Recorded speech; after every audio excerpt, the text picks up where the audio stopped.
Another day, another exhibit speed build in Jurassic World Evolution 2, and for this one of my best and favorite builds as of late, it is a Carnotaurus racetrack, and it looks so good. And obviously you can substitute the Carnotaurus for any number of species, that is really up to you.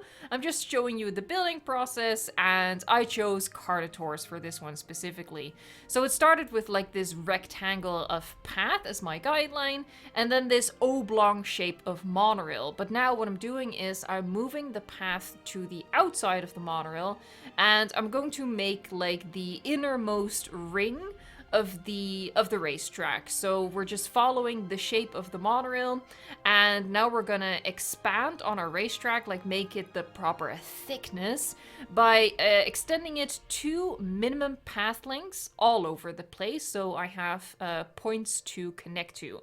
Now I use minimum path lengths as like a standard measure just to make sure that the thickness is even throughout. So you can see me just doing 2 minimum path lengths all over the place and then connecting those ends so that we have a nicely uniform racetrack.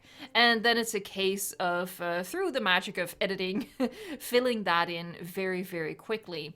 Now you could add some details to this racetrack, like adding lines, you know, more like a human kind of racetrack where there are lines separating the tracks. But, you know, for animals, they don't typically do that. It's just more a blank racetrack where the animals always are going to want to more or less run along the inner rim, right? So I didn't add any lines or something like that, but you could if you want to. Now I've extended out these little like nubs of path, just so I could start the monorail in the exact same place every single time. And you just see me like fiddling around to match up the pillars there. Like on the straight bits, I wanted the pillars of the monorails to be precisely opposite of one another. So that's what you saw me fiddling with there. And this is essentially like the base structure, right? This oblong ring of path lined both on the inside and the outside with monorail track. Now, I didn't leave enough space for regular fencing, which maybe I should have gone back to the drawing board, but I wasn't going to start over. So I found a way around it, and I lined the entire racetrack with these low wall pieces within the monorail pillars, and then outside the monorail pillars we're gonna do the fencing. But if you're gonna build your own racetrack, you might prefer to line just regular fence as close to the path as possible. I just couldn't do that at this point because I had put my monorail a little bit too close to it. In the end though, I actually kind of like how this looks, like the lower barrier around the racetrack, just to direct the animals to stay on the racetrack, and then the actual fence a little distance away from the track itself. I think it turned out pretty well. And honestly, at this point, I'm just seeing it like an extra, like literally an extra layer of detail, right? So here we go. I'm just like checking which fence type I want to use. And then I go as close to the pillars as possible. But yeah, as I said, I had to go outside of the pillars, could not like squeeze it in between the path and the pillars themselves. And it's just a case of fiddling around a little bit to get them to follow the right curve without getting rid of the pillars and intersecting with them. So yeah, there's like a little bit of fiddling around with that, but it worked out pretty quickly. We're gonna do the same thing on the interior of the racetrack. You see me like deleting pillars over there. You can just imagine me cursing as I'm building, like, no, I want to keep my pillars. I like the pillars. The pillars are cool. But yeah, I managed, it's pretty easy actually. And obviously we're going to be building both outside of the ring of the racetrack as well as on the inside, like on the interior. That's going to be 2 separate sections. And how we're going to connect those is with the Hyperloop system. So what you're just going to have to pretend is that the Hyperloop buildings represent a tunnel connection. It's not actually like this high-tech carriage that goes around. It's just a tunnel that connects the interior to the exterior. exterior. And then, as you might expect from a racetrack, I'm placing plenty of viewing galleries. I'm like putting them exactly in between the pillars over there, and I'm really happy with how that turned out. Like, they're super close, but they didn't get rid of the pillars, which is exactly what I was hoping, and I felt like that looked really cool. And then I also added like these VIP elevated box seats, you know, in the viewing towers, which sort of look down the length of the racetrack. So those are on the exterior there. Now, obviously, we need to lay down some path on the interior. I went with a pretty straightforward line down the middle, and we have the viewing galleries on the very edge of the ring, I suppose. And then I'm also gonna add shops in between those, right? So we want to have like all of the amenities in here for our guests to go get a hamburger, go get a drink in between the different races, because you can just imagine that races are being hosted at set times, maybe different species at different times, so there would be breaks in between the races where maybe people can place their bets, you know, check out the competition, that sort of stuff. You know, I always love coming up with like little stories behind my builds, right? Not only does it keep you entertained while building, I also feel like in many cases it leads to you adding more detail, because you actually start thinking of it as a real place, and then you start to take realistic things into consideration.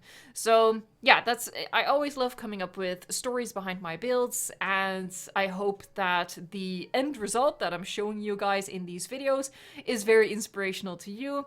Now, I've been doing well so far, doing an exhibit speed build every single day, and I hope you guys are enjoying all of this content.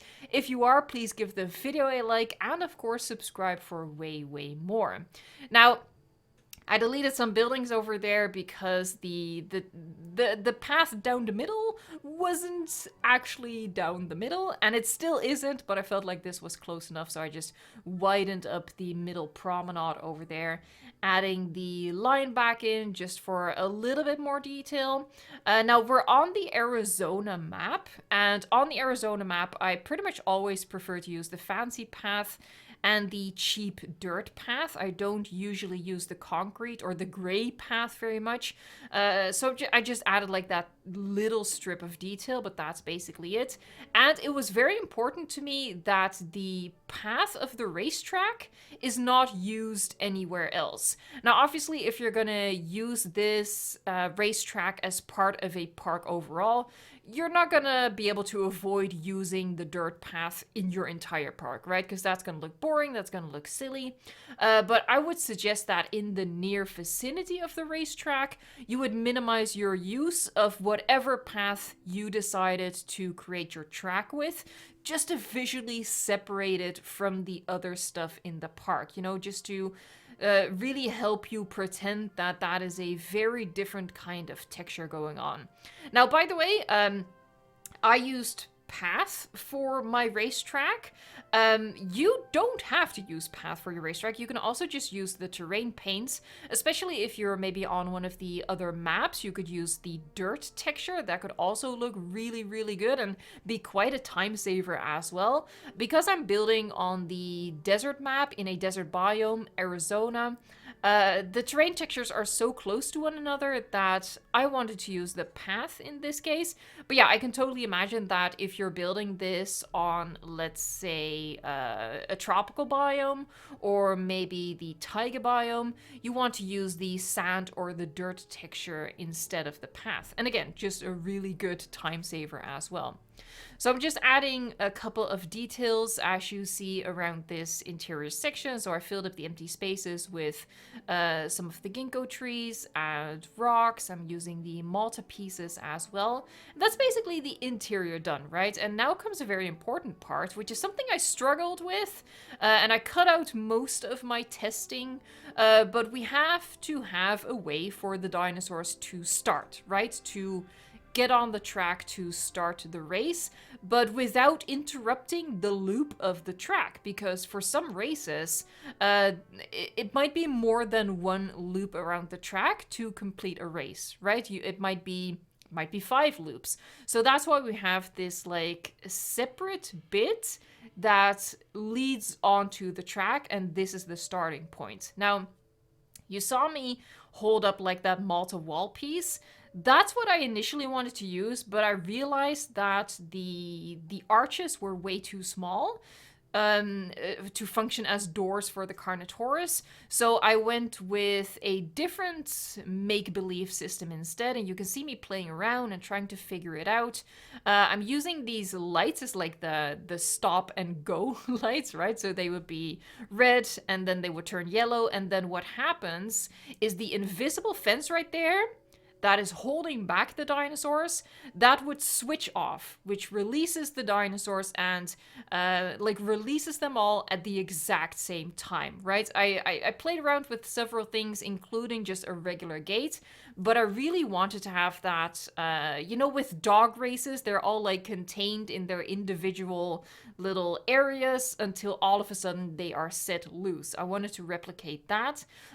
So that is what I came up with. Like I used the Malta wall pieces to separate those boxes, those starting boxes, and then the invisible fence in front of it, which would switch off so that all of the dinosaurs can release at the exact same time for a fair start. Now, what I'm building over here is like a loading area where the race animals can get brought onto the racetrack. So the hatchery over there is not really a hatchery. The animals aren't produced here. But you can imagine that, race animals from all over the world, they might come here to do a race. So they would get loaded into the holding area right here, and that's what the hatchery serves. Now, if you're going to build this for yourself as part of your park, you can also take a totally different approach. You can also just attach a regular habitat, a regular dinosaur enclosure to that starting point of the race. Like I went with holding pens, so I went really all out with the racetrack theme. But if you are building this as part of a regular park, which I do think is really cool, it's like an extra attraction in your park. But what you can do is instead of those holding pens, you can just build a beautiful, natural, amazing looking Carnotaurus habitat and have it attached to the racetrack. And at set times, the animals would get lured into those into the starting area for the races, right? So you can play with that and find out ways to incorporate it into your parks, whatever works best for you. And then the final touch is the pylons, which serve as like the finish line, right? And I flank that with the cameras so we can even get a photo finish. And then right here we have the end result. I am so chuffed with how this turned out. I think it's really cool. I love using the monorails for stuff like this, using them creatively.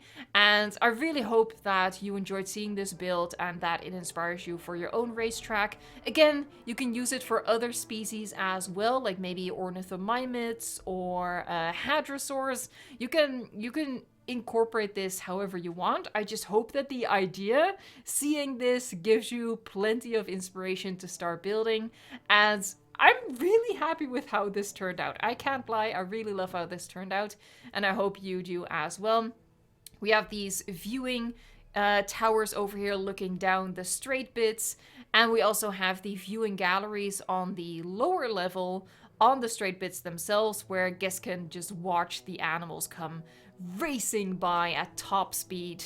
And I would imagine that the dinosaurs get lured by maybe a drone or something. Like a drone would fly around the racetrack and the dinosaurs would be conditioned to chase after that drone, and that's what makes the races happen. I really like this idea, and I hope you do too, and that you can use it in your next build. If you did like it, please give the video a like. That would help me out so much. And I hope that you consider subscribing to the channel for way more exhibit and park building tips and tricks and inspiration. Thank you so much for watching, liking, subscribing, and until next time, enjoy the game.